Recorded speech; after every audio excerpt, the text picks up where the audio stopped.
Hello friends, easy cooking with मनीषामध्ये तुम्हा सर्वांचं स्वागत आहे. फ्रेंड्स, आज इथे बनवणार आहोत चुरमा. तर चला आपण चुरमा बनवणं स्टार्ट करूया. त्यासाठी काही लागणारे चपाती आहे, आपण अगोदरच बनवून ठेवलेल्या, मी सकाळी बनवून ठेवलेल्या त्याच आहेत. आणि त्याचे बारीक तुकडे करून मिक्सरच्या भांड्यामध्ये आपल्याला टाकायचे आहेत आणि ते मिक्सरला फिरून घ्यायचे आहे. हे बघा, या प्रकारे.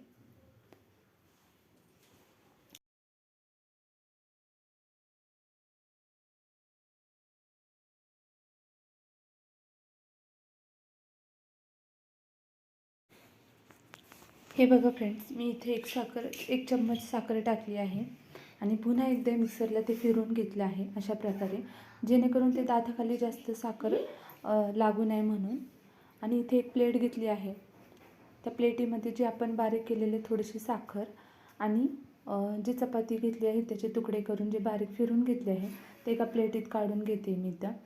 आणि तुम्ही तुमच्या आवडीनुसार ज्या प्रकारे तुम्ही गोड खात असाल त्या प्रकारे तुम्ही इथे साखर घेऊ शकता.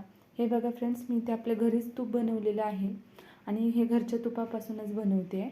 हे बघा, अशा प्रकारे इथे मी लागेल तशा प्रमाणामध्ये तूप घेतलेलं आहे. हे बघा, आणि ते सर्व एकत्र करून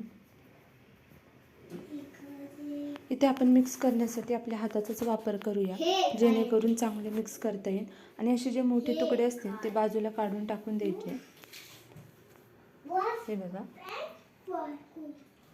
ह्यालाच कोणी चुरमा किंवा मलिदा सुद्धा म्हणतात.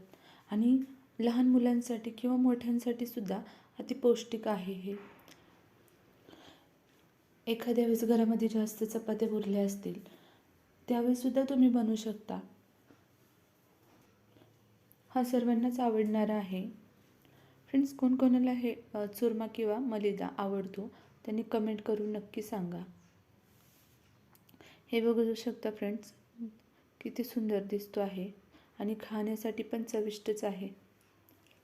हे बघा, लहान मुलांना तुम्ही असे छोटेसे लाडूसुद्धा करून देऊ शकता. हे बघा, अशा प्रकारे. जे कोणी या चॅनलवर नवीन असाल, आजपर्यंत चॅनलला सबस्क्राईब केलं नसेल तर प्लीज लाईक करा, शेअर करा, सबस्क्राईब करा आणि कमेंट करायला अजिबात विसरू नका. हे बघा फ्रेंड्स, अशा प्रकारे किती छान आपले लाडू तयार आहे आणि चुरमा पण तयार आहे. हे बघू शकता. तुम्ही सकाळी नाश्त्यालाही खाऊ शकता किंवा जेव्हा तुम्हाला मन वाटेल तेव्हा तुम्ही करून खाऊ शकता. अशा प्रकारे बघताच लहान मोठाच खावासा वाटणारा असा पदार्थ आहे हा. जास्त उशीर न करता तुम्ही पटकन जा आणि पटकन तयार करून हा चुरमा करून बघा आणि कसं झालं आहे तुम्हाला नक्की कमेंट करून कमेंट बॉक्समध्ये सांगा.